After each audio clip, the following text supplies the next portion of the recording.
तो इस कहानी की शुरुआत में नासा के चुनिंदा एस्ट्रोनॉट्स मंगल ग्रह पर उतरते हैं और वहां अपना वैज्ञानिक मिशन चला रहे होते हैं। ये सभी एस्ट्रोनॉट वहां मिट्टी के नमूने इकट्ठा कर रहे होते हैं। अचानक उन्हें सूचना मिलती है कि एक जबरदस्त विशाल तूफान बहुत तेजी से उनकी तरफ बढ़ रहा है। अब उन्हें अपना पूरा मिशन तुरंत रोकना पड़ता है और जितनी जल्दी संभव हो सके उन्हें अपने अंतरिक्षयान तक पहुंच जाना होता है। इसीलिए ये सभी सदस्य तेजी से अपने फ्लाइंग व्हीकल की ओर बढ़ रहे होते हैं। ठीक उसी पल मार्क वॉटनी, जो एक कुशल एस्ट्रोनॉट और बॉटनिस्ट भी है, तूफान में उड़ती हुई किसी भारी चीज से टकरा जाता है और पूरी तरह गायब हो जाता है। हालांकि उनकी कमांडर पूरी कोशिश करती है उसे ढूंढने की, मगर मार्क वॉटनी का कोई सुराग नहीं मिलता और न ही उससे कोई संपर्क स्थापित हो पाता है। आखिरकार सबको यकीन हो जाता है कि मार्क वॉटनी अब इस दुनिया में नहीं रहा। इसीलिए बाकी सदस्य अंतरिक्ष यान में सवार होकर वहां से रवाना हो जाते हैं। लेकिन जब मंगल ग्रह पर तूफान पूरी तरह थम जाता है तो वहां दिखाया जाता है कि मार्क वॉटनी अभी भी जिंदा है। उसी उपकरण से एक तेज धातु की रॉड उसके शरीर में उसके पेट के हिस्से में गहरे धंस गई होती है, जिसकी वजह से उसे भयंकर दर्द सहना पड़ रहा होता है। वो किसी तरह खुद को संभालते हुए वहां से उठता है और अपने उस कैंप में पहुंच जाता है जहां उन्होंने रहने के लिए एक सुरक्षित शेल्टर बनाया हुआ था। वहां जाकर वो अपने शरीर से उस खतरनाक रॉड को सावधानी से बाहर निकालता है। मार्क वॉटनी अब किसी भी तरह से पृथ्वी या अपनी टीम से संपर्क नहीं कर पाता, क्योंकि संपर्क स्थापित करने वाले सारे उपकरण तूफान में पूरी तरह तबाह हो चुके होते हैं। मार्क अब मंगल ग्रह पर पूरी तरह अकेला फंस चुका है। उसकी टीम को लगता है कि वो अब इस दुनिया में नहीं है। अगर उसे यहाँ से बचाया जाना है तो उसे कम से कम अगले 6 साल तक इंतजार करना पड़ेगा, क्योंकि नासा का अगला मिशन 4 साल बाद वहां से लगभग 3200 किलोमीटर दूर लैंड करेगा और उसे उस जगह तक खुद पहुंचना होगा। लेकिन मार्क 6 साल तक इंतजार नहीं कर सकता, क्योंकि उसके पास सिर्फ 4 साल तक का ही खाना उपलब्ध है और अब उसे किसी भी हाल में खुद के लिए भोजन की व्यवस्था करनी ही होगी। इसीलिए वो एक बड़ा फैसला लेता है कि वो मंगल ग्रह की इस बंजर जमीन पर खेती शुरू करेगा। उसके पास कुछ आलू उपलब्ध होते हैं और वो इन्हीं आलूओं को उगाने का प्लान बनाता है। लेकिन मिट्टी को उपजाऊ और फर्टाइल बनाने के लिए उसे ढेर सारे पानी की जरूरत पड़ने वाली है और मंगल ग्रह पर तो पानी नाम की कोई चीज उपलब्ध ही नहीं होती। वॉटनी एक प्रोफेशनल बॉटनिस्ट है, इसीलिए उसे अच्छी तरह पता है कि फसल उगाने के लिए किन किन चीजों की आवश्यकता पड़ती है। वो अब मंगल पर खेती शुरू करने की पूरी तैयारी में जुट जाता है। वॉटनी पहले एक जगह पर ढेर सारी मिट्टी इकट्ठी करता है, उसमें आलू डालता है और उन्हें उगाने की कोशिश करता है। लेकिन अब उसे पानी तैयार करना है। अच्छी बात यह होती है कि वॉटनी को पता है कि पानी कैसे बनाया जा सकता है। हाइड्रोजन में ऑक्सीजन मिलाकर उसे जलाने से पानी प्राप्त होता है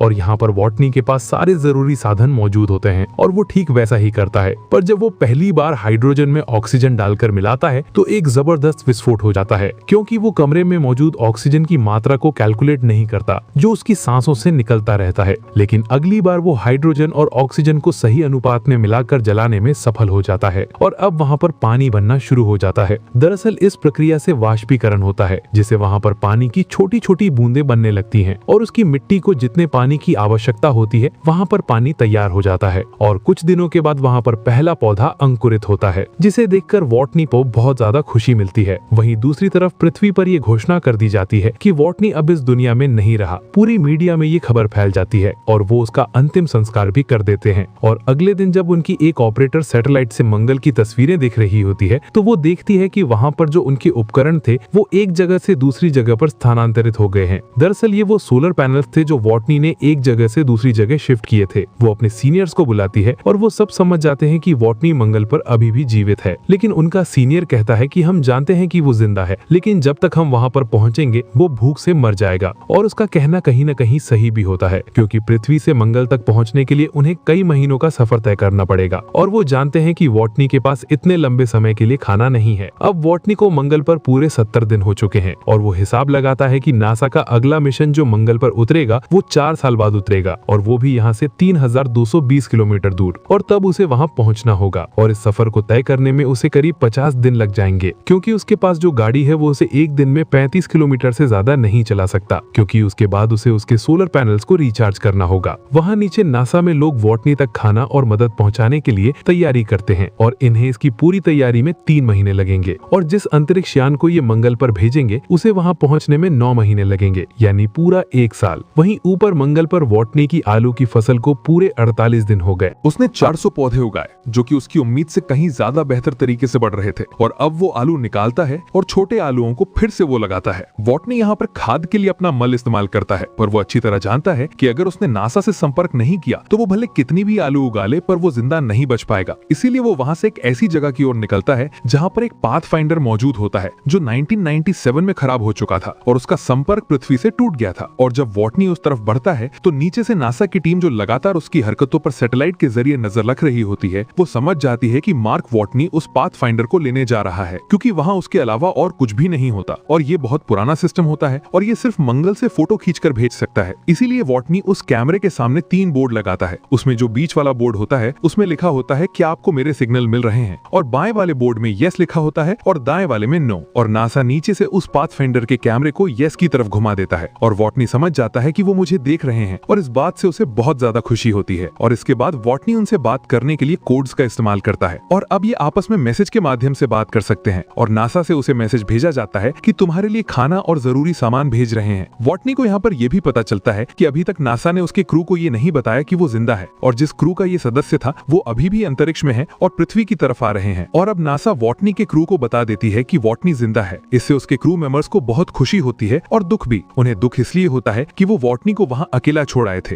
अब वो कुछ नहीं कर सकते। अब जब मंगल पर सब कुछ ठीक ठाक चल रहा होता है तभी एक दिन उस जगह जहाँ पर उसने आलू उगाए हैं वहाँ पर एक विस्फोट हो जाता है और उसकी सारी की सारी फसलें बर्बाद हो जाती हैं और अब वो दोबारा फसलें नहीं उगा सकता, क्योंकि जो वातावरण उसने वहाँ पर बनाया होता है वो सारा का सारा वातावरण नष्ट हो जाता है। और हिसाब लगाया जाता है कि वॉटनी के पास जितने आलू हैं उन्हें खाकर वो तब तक जिंदा नहीं रह सकता जब तक पृथ्वी से उसके पास मदद पहुंचेगी, यानी कि पृथ्वी से उसके पास मदद पहुंचने से पहले ही वो भूख से मर चुका होगा। इसीलिए नासा वॉटनी को एक मैसेज भेजती है और उसे कहती है कि तुम्हें अब बहुत कम खाना खाना होगा ताकि जब तक तुम तक मदद और खाना पहुंचे तुम जिंदा रह सको। और वॉटनी वैसा ही करता है। जो खाना वो एक दिन में 3 बार खाता था अब उसे वो एक बार का खाना 3 दिन तक चलाना होगा। और नीचे नासा उसके लिए लॉन्च की तैयारी करती है जिसमें उसके लिए खाना और जरूरी सामान होता है, लेकिन यहाँ पर उन्हें जल्दबाजी होती है इसीलिए वो उसकी टेस्टिंग नहीं करते और उसे लॉन्च कर देते हैं। लेकिन वॉटनी की किस्मत एक बार फिर उसका साथ नहीं देती। लॉन्च होने के बाद रॉकेट आसमान में विस्फोट हो जाता है और इस बात से सब के सब निराश हो जाते हैं, क्योंकि अब वॉटनी बच नहीं सकता। उसके पास खाना नहीं है, उसके पास कोई मदद नहीं पहुंचा सकता। और जब वॉटनी को पता चलता है कि लॉन्च फेल हो गया तो वो पूरी तरह टूट जाता है और वो नासा को एक मैसेज करता है। उसमें लिखा होता है कि मेरे माँ बाप तक ये संदेश जरूर पहुंचाना, मैं हार नहीं मान रहा पर हमें हर एक अंजाम के लिए तैयार रहना चाहिए। आप उनसे कहना कि मुझे मेरा काम बहुत पसंद है और मैं इसमें माहिर भी हूँ, और अगर मैं इसमें मर भी गया तो मेरी मौत के पीछे एक नेक मकसद होगा जो मुझसे ज्यादा महत्वपूर्ण है। उनसे कहना कि मैं मुश्किलों से डरा नहीं, मैंने उनका सामना किया। वही नासा अब पूरी तरह से उम्मीद छोड़ चुका है, पर चीन नासा की मदद करने का फैसला करता है क्योंकि उनके पास स्पेस में जाने की पूरी तैयारी होती है। और अब 28 दिनों में नासा चीन की मदद से दोबारा लॉन्च करने की तैयारी करता है। अब यहीं पर एक लड़का होता है जिसका नाम रिचर्ड होता है और ये एस्ट्रोडायनामिक्स में काम करता है। रिच नासा की टीम को वॉटनी को बचाने का एक तरीका बताता है। वो कहता है कि जिस स्पेसशिप में बाकी का ग्रुप पृथ्वी पर वापस आ रहा है, अगर वो पृथ्वी पर वापस ना आकर पृथ्वी का चक्कर लगाए और जब वो पृथ्वी के ऑर्बिट के पास होगा हम यहाँ से ऊपर स्पेसशिप पर सारा जरूरी सामान पहुंचा देंगे और स्लिंग शॉट के जरिए उस स्पेसशिप को जिसमें आपके 5 एस्ट्रोनॉट वापस आ रहे हैं उसे दोबारा मंगल की तरफ धकेल देंगे। रिच कहता है कि जब उनका यान मंगल के पास पहुंचेगा तो उन्हें मंगल पर उतरना नहीं है, क्योंकि अगर ये मंगल पर उतरेंगे तो इनका ईंधन खत्म हो जाएगा और ये पृथ्वी पर वापस नहीं आ पाएंगे। वो उन्हें बताता है कि उन्हें मंगल पर नहीं उतरना बल्कि वॉटनी MV यानी एक फ्लाइंग व्हीकल